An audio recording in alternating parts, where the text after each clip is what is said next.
continuar aqui desfrutando deste livro, tá?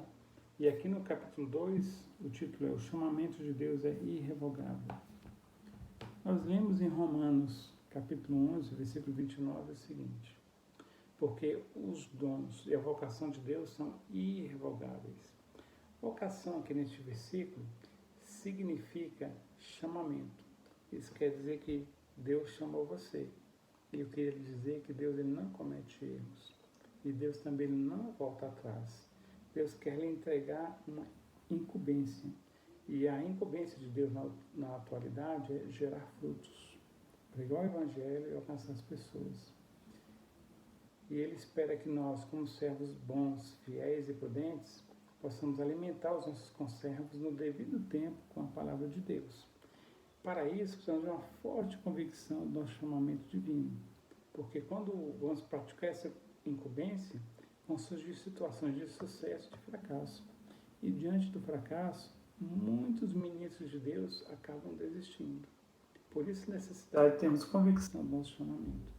E também nesse capítulo, nós vemos aqui 3 homens chamados por Deus: Abraão, Moisés e Isaías.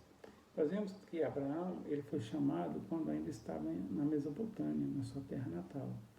E Gênesis capítulo 11 vem nos mostrar que a atitude de sair da Mesopotâmia e atender o chamamento divino não partiu de Abraão, e sim de Terá, seu pai. Então vemos que Abraão ele não conseguiu, num primeiro momento, cumprir com a comissão divina, mas quando Terá morreu em Harã, Deus apareceu segunda vez a Abraão, e então Abraão ele foi fortalecido e o resultado foi positivo, porque ele pôde cumprir com o comissionamento divino. Moisés ele tinha clareza acerca de sua incumbência, que era libertar o povo de Israel das mãos dos egípcios. Entretanto, na primeira tentativa, o resultado foi negativo. Ele teve de fugir para o deserto e lá ele ficou por cerca de 40 anos.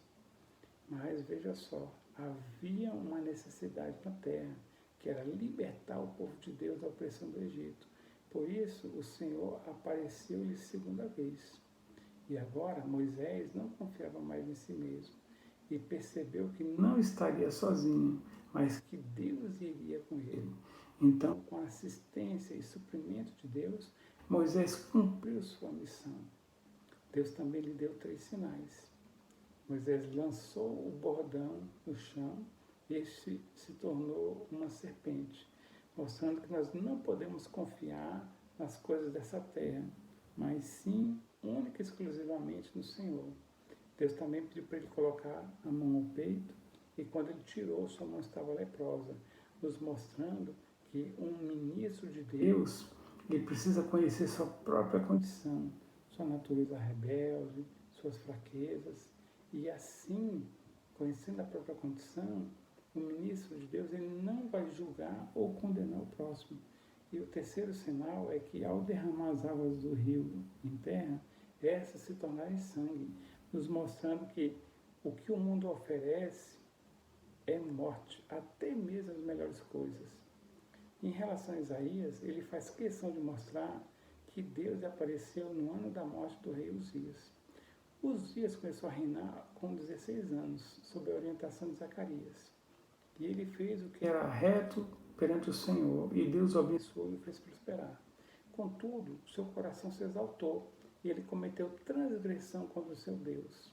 Então, Uzias se tornou leproso e viveu isolado até a sua morte. Então, no ano da morte do rei Uzias, Deus apareceu para Isaías. Então, isso nos mostra que quando o orgulho morre, nós conseguimos ver Deus. E também vemos que Deus resiste aos soberbos. Contudo, aos humildes, ele concede sua graça.